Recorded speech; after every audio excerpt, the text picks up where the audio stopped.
This is the Janet Killeen Books podcast. I'm reading from my collection of short stories, There Is a Season. This story is called Convergence.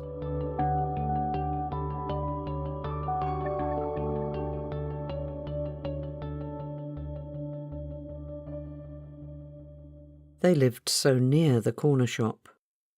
Push open the door, say hello to the young Asian man behind the till, and smile at his quiet wife, stacking the yogurts behind the plastic strips that guarded the refrigerator.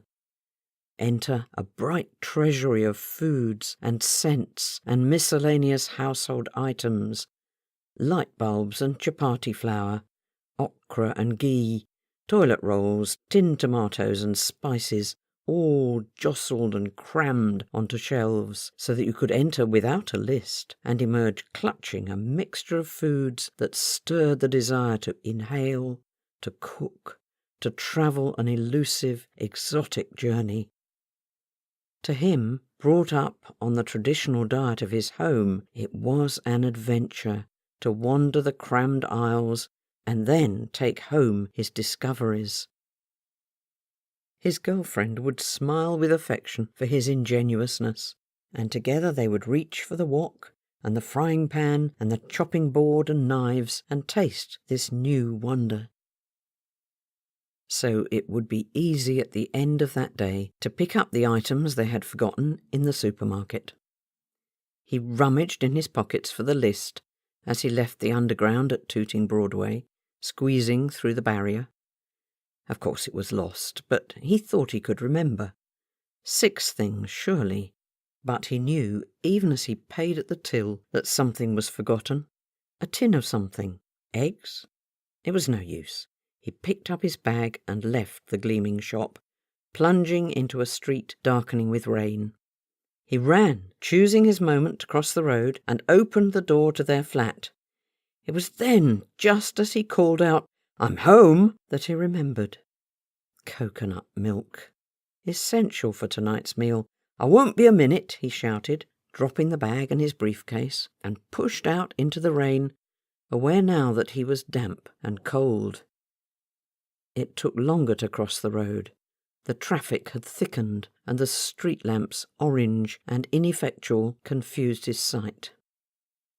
He was aware, as he entered the shop, of a strange stillness. 2 young men, hooded. The grey glint of a knife held at Mrs. Rahman's throat. The terror in her husband's eyes, his hand shaking, reaching helplessly towards her.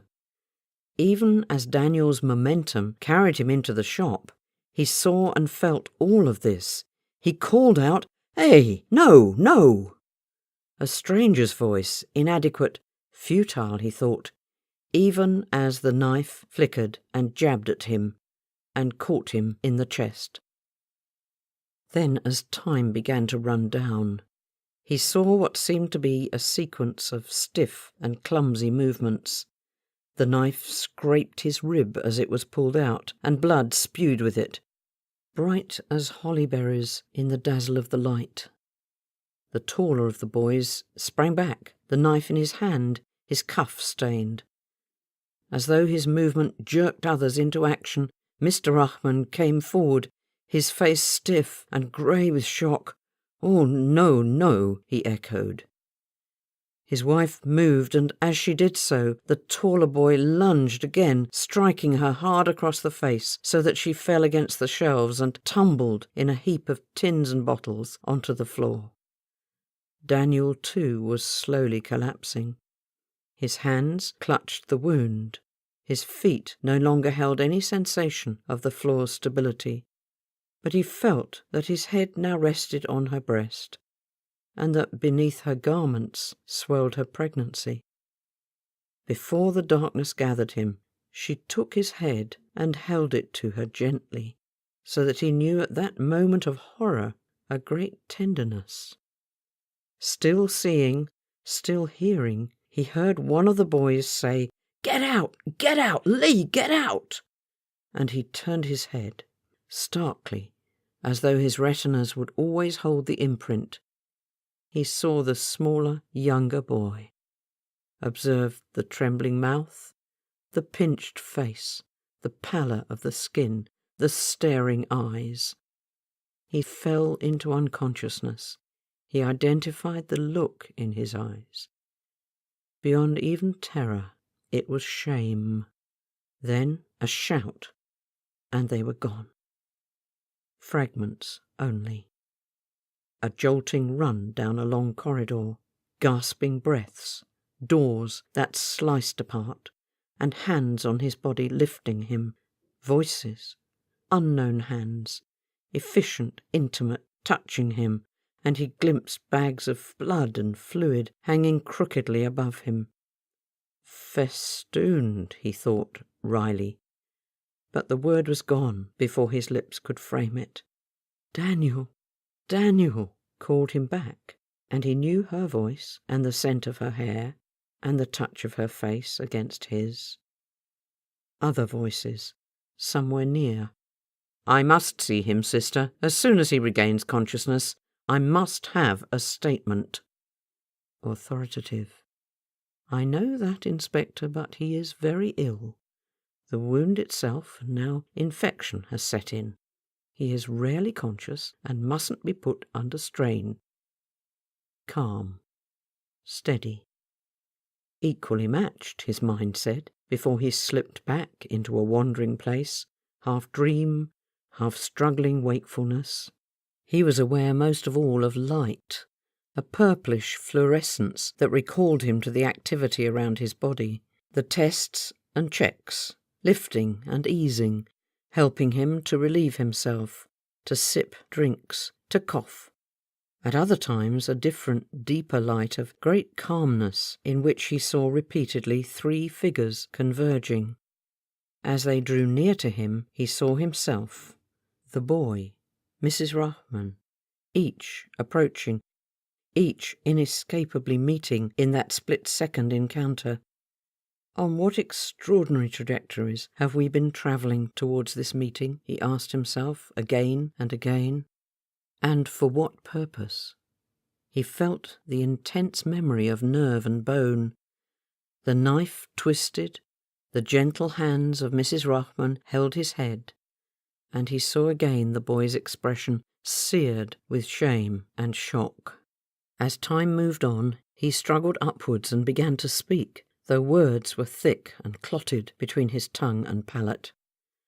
"How long?" he asked. "You were admitted 6 days ago," said a voice he recognized, and the hands too were familiar to him, though he did not know her name. "You have been very ill, but I think you are mending now. When you are strong enough, the police need to speak to you." Other memories came to him when he next awoke. Tanya holding his hand and saying with tender rage, Why did you do it, Daniel?" Mr. and Mrs. Rahman standing gravely at the foot of his bed. His clumsy words through dry lips. "The baby? Is all well with the baby?" They had nodded, smiling, sharing their delight with him. He lay for some time, relishing the stillness, feeling the cool sheets, and now realizing the thrashing pain and sweat of past days and nights. Then the inspector and his subordinate with the notebook. "I'm sorry to intrude, Mr. Belford. I'm sure you realise how essential your statement is to us." That clipped, authoritative voice. "Yes, I realise, Inspector." His own voice new to him, as though he had travelled a long way from himself and returned a stranger. "Tell us what you can remember." He struggled through the description. The vivid memory of the voice, "Get out, Lee!" The pale, sharp features of the younger boy returned to him. "We have some video footage that we would like you to see. Do you think you could identify either of them?" The younger, perhaps. He looked ashamed. He sensed the imperceptible shrug of the inspector. He was no more than 14. What will happen to him? "He and his brother are well known to us, Mr. Belford. Violence is a new step, but they have been involved in theft and criminal damage many times before. Could I see him somehow, the younger one, after the trial? That would be most unusual. Don't imagine that you can work a change in him. The voice remained clipped and level, but the inspector shifted his eyes away from Daniel's face. Goodbye, Mr. Belford. We'll be in touch to complete your statement and ask you to identify these boys. I wish you a rapid recovery. That hard-edged interview remained with him for the rest of his day, and he was exhausted. Then he lapsed again, feverishly running in the corridors of his mind, and watching the figures moving inevitably together. As the light clarified, he saw the extraordinary trajectories of their journeys. Mrs. Rahman, betrothed in girlhood, to travel from village to violence in this city of strangers. Himself stepping across a street, but long before that choosing to leave the familiarities of a small northern town to work in London. The boy padding a territory no more than a mile in circumference, but already familiar with all the corners of its secret darkness. A strange convergence. When he next awoke, it was with clarity. He must be salvageable, he thought, remembering vividly the shame and horror of the boy's eyes. What other meaning can I make of this? You have been listening to Convergence, from the book There Is a Season, read by the author Janet Killeen and produced by Duncan P.B. For more stories, please subscribe on iTunes or from wherever you get your podcasts.